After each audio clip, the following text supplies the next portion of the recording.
We are Pueblo High School. We are so grateful and honored to have met Rosalio Muñoz, a founding member of La Raza publication and one of the leaders of the Chicano movement from the late 1960s and 70s.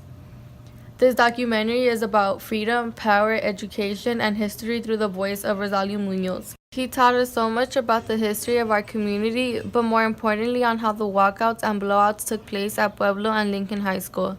Part of this documentary was recorded in the basement of the Church of the Epiphany, where La Raza publication originated from. After meeting Rosalio, students at Pueblo High School are reminded on how important it is to stand up for what you believe in, especially in the political climate we are in. My name's Rosalio Muñoz. I'm from Northeast LA. I came up middle class. My parents were educated. My brothers and sisters, older, were already going to college. I thought, well, I'm not really a big leader like the kids that walked out of school or others. But when I actually got drafted, it was on Mexican Independence Day, September 16th. And I said, wow, having been a student body president at UCLA, the first Chicano, and then getting drafted and saying no on Mexican Independence Day would be very powerful. We were dropping out at 2 or 3 times the rate of everybody else.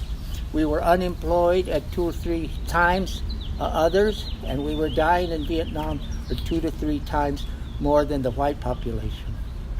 So I decided I would do it dramatically, and I got good friends to back me in the student groups in the universities back then. So when I went to report, actually I was happy because I was getting that off of my back. And I thought, I was convinced I was doing then and in the future something that our community needed, that our country needed, and that the world needed to stop what we were doing in Vietnam. And so actually when I went and we had a big demonstration in front of the draft place where they took you in to give you a physical and everything, I was happy. There was like 100 people in the MECHA, the Chicano student organization, and the peace movement, and they were picketing to support me. And they took a lot of pictures, but there's this one picture they made art, and it's in a big mosaic in Highland Park on Figueroa Street, and it shows me, I'm all happy going like this, because I had that off my mind, and I felt I'm doing something good for my community, for our city, and for our country and the world.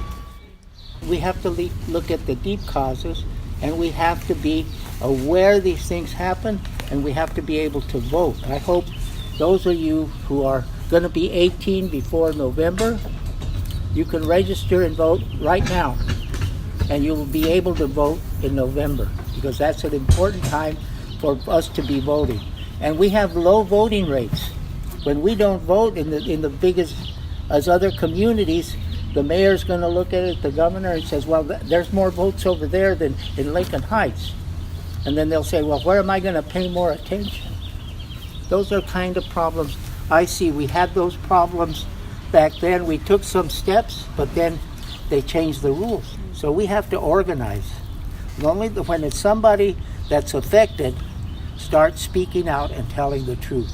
Whether it's about being DACA, undocumented, or whether it's about not being able to pay the high rents that they have today, you have to speak out. Or like in my time, when you're getting drafted and your community is getting drafted more than others, you have to speak out. Because when the one that's affected speaks out and is telling the truth, that convinces other common people in our country.